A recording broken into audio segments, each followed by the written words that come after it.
Hello, my name is Ben Doggett.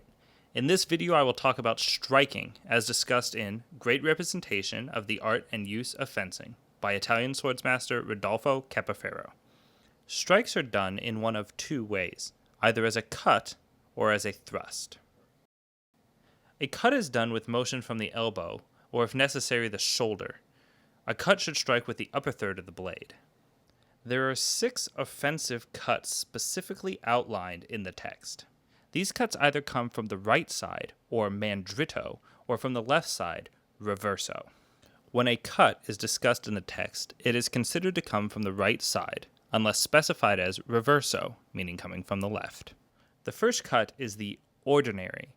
From the right side, this cuts from your enemy's left shoulder to their right knee. If on the left side, it cuts from your enemy's right shoulder to their left knee. A cut that is only written as mandritto or only written as reverso refers to the ordinary cut. In the text, a cut is never specified as ordinary. The second cut is the fendente, which cuts vertically from above downward. The third cut is the tondo, which cuts horizontally either right to left or left to right. The fourth cut is the montante, which cuts upward from below to the right shoulder. This cut is done with the false edge of the sword. The fifth cut is the stramazzone, which cuts with a turning of the wrist. The sixth cut is the ridoppio, which begins with a half cut to the enemy's sword, followed by an ordinary from the right side. There are 2 defensive cuts using the false edge of the sword. The falso dritto will hit the enemy sword towards your left side, and the falso manco will hit the enemy sword towards your right.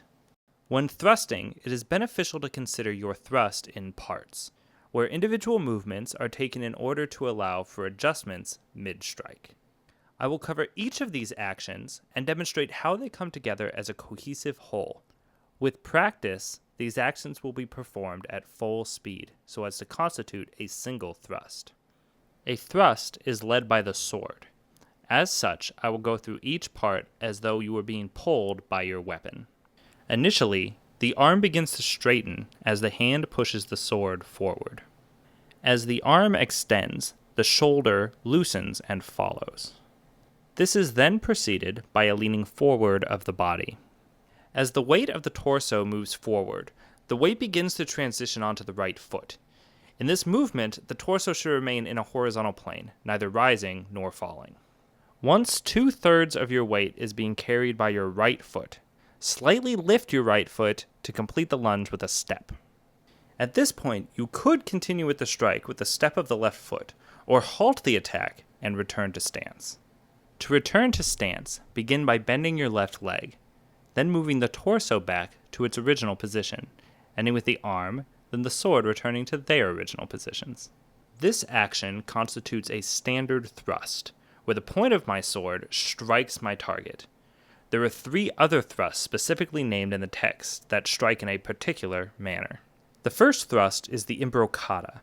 This is done from first position with the false edge down, and strikes at an angle from the enemy's left shoulder to their right knee.